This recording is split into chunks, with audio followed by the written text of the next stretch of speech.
Hi, everybody. Thank you for having me today. I love coming to South Korea. It's one of my favorite countries. So thank you for having me. 감사합니다.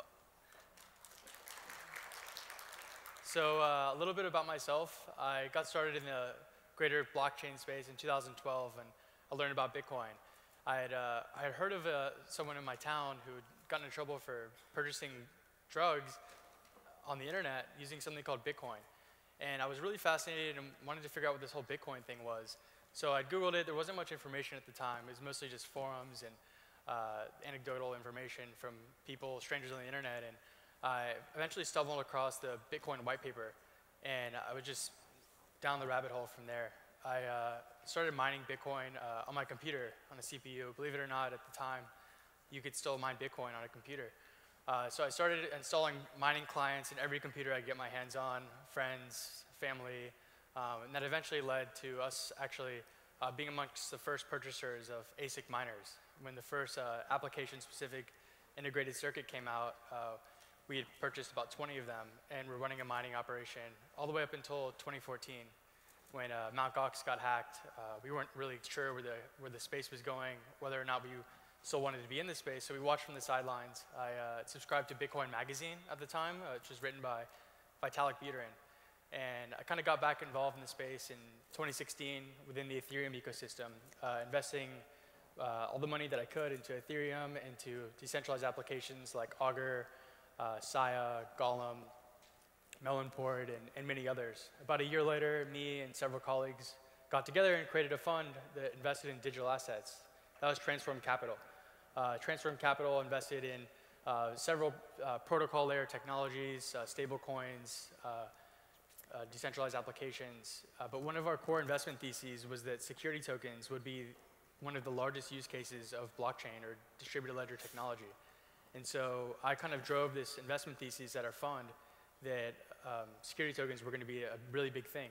And one of our investments was Securitize. And I knew once I learned about Securitize and what Securitize was doing that I had to join full time.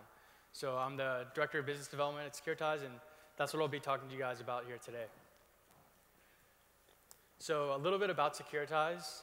We're based out of San Francisco. We have offices in Tel Aviv and New York. Soon to be Seoul. I'm starting to realize that we really need to have an office here, so stay tuned on that. We have close to 30 employees now. We've raised about $13 million. Some of our funders, Blockchain Capital, Global Brain, NXTP, Coinbase, Xspring, which is Ripple's fund, along with many others who've been very supportive thus far. So before I can kind of dive deep into what Securitize does on the issuance side, really just want to take a step back and talk about what is a digital security. So I'm sure a lot of us here have heard this definition before, but in a nutshell, it's investment in a common enterprise with the expectation of profit derived from the efforts of others. This is a very broad definition and can apply to a lot of assets, no matter what language is disguised around them. Ultimately, if you're investing in something and expecting a profit, it's probably going to be a security.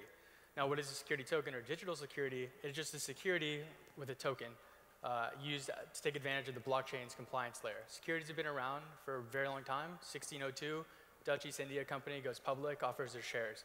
Ever since then, we've had securities take all different forms, and this new form is a token, which we believe will transform a lot of the current financial industry and allow the trading of securities to be a lot more widespread and open.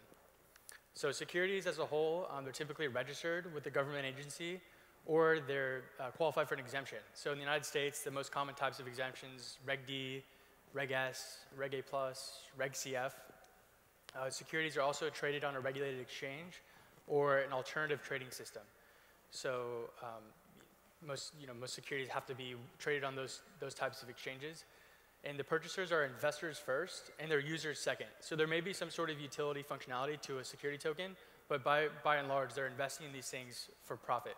And so they take the form of debt, equity, rev share of some sort, with the end goal of making money. And so why does a token need to have compliance? Why can't I just issue an ERC20 token and issue that to the public and have it trading? So there's several reasons here. I'm going to talk about it more in the context of US securities laws, which, most developed countries have a similar framework for these. But the first and foremost, you have something called anti-money laundering, or AML. And this encompasses know your customer, KYC, which has been quite buzzwords, become quite buzzwords in this space. So AML, KYC, born out of the Bank Secrecy Act and the Patriot Act, essentially require you as an issuer to know who is holding your security, not only on primary issuance, but on secondary trading. You need to know who is purchasing that security. So once the exchanges are getting a hold of it, and once people are sending it to new wallets, who is that person, and are they able to hold the security based on the various regulations from country to country? So that needs to be built into the token from the beginning. Second thing is retail versus accredited investors. So what type of investor is that person? Are they, because most countries have a distinction between the two based on a various threshold of wealth. And that can affect whether they can purchase the security on the primary issuance or on the secondary market. Next is the lockup period. So in the US, it's typically 1 year. Internationally, it's 6 months, depending on which country you're purchasing a security in. But a token needs to be able to be restricted on who can purchase it on the secondary market from a various time period. That also needs to be coded into the token. D&O restrictions, so directors and officers of companies. Oftentimes, issuers want to restrict when executives of the company can trade their tokens. And so based on who they are at the company and their wallet addresses, you can do that by coding into the token. And lastly, you have interjurisdictional compliance. So when someone wants to sell security from one country to another, are they able to do that based on different regulations? So for example, you're not allowed to conduct the sale of securities into any country on the UN sanctions list. So a token could actually prevent that from happening if it was built in and had smart contracts embedded. So this diagram here is an overview of Securitize and where we stand in this space. So we come in on the initial issuance. So when an issuer wants to offer securities to investors, they need to do a lot of things. I'll go into detail later on. But we're handling that upfront issuance as well as integrating our protocol into different exchanges to maintain compliance on the secondary market, as well as allowing our issuers to execute the life cycle of the token. So whether it be communicating with investors, different status updates with the company, issuing dividends, we maintain all of that post-issuance.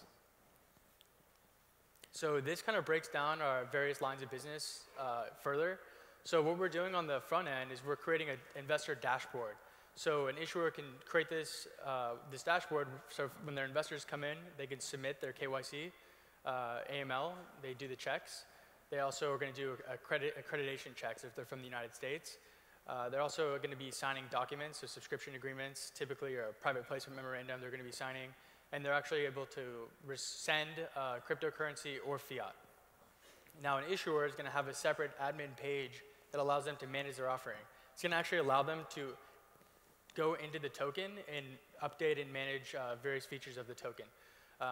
It also allows them to update documents, update their investors on various things that are happening in the company, as well as issue dividends. Now, an investor will have a dashboard. Within that dashboard, they're able to view their token balances, view the status of the company, different updates that the issuer has sent them, as well as receive dividends and see the status of their dividends that they've received. So Securitize also integrates with various service providers, such as escrow agents, custodians, or stablecoin. So for example, we're partnered with Circle to issue USDC to investors, and issuers are able to issue those to investors. We're also partnered with various exchanges. Using our Ready for Exchange API, exchanges are able to write directly into an issuer's cap table. So on the post-issuance side, they're able to know exactly who's in their offering at any given time.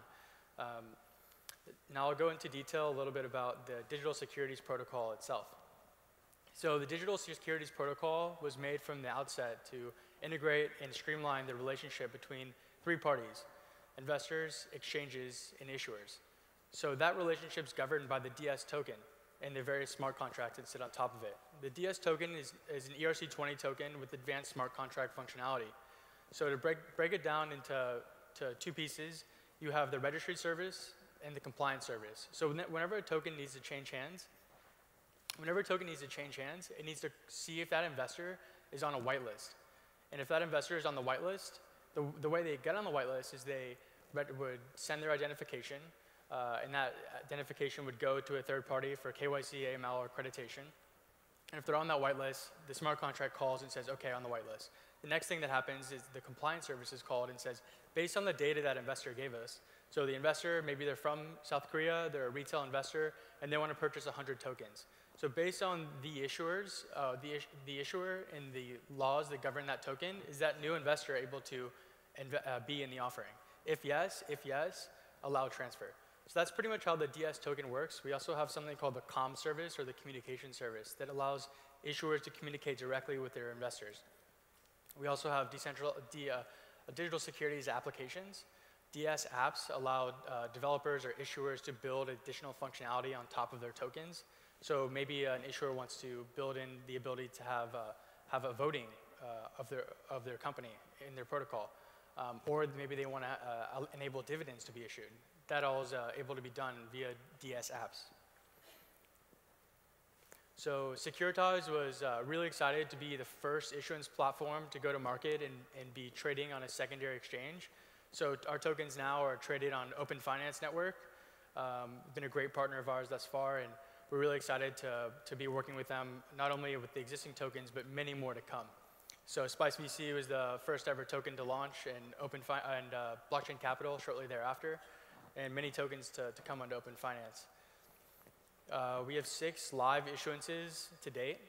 You may recognize some of these names: Science Blockchain, 22x, Lottery.com. We have 25 signed customers, and so you'll be seeing a lot more issuances coming live throughout the next year. Securitize from the outset has had an approach to partner with the best, and so anywhere where there'll be liquidity for our issuers to have their tokens trading, we'll be partnered with them. So Open Finance has been the first token exchange that we've been partnered with. T0 we're partnered with as well. They'll be launching this week or next week. Shares Post, AirSwap, Coinbase, all throughout this year. And Kaye Stocks as well, which is a Korean exchange here that we recently partnered with. And we're really excited to see what they can do for the Korean market. So if you want to learn more about Securitize, you can visit our website at securitize.io or shoot us an email at info@securitize.io. Thank you.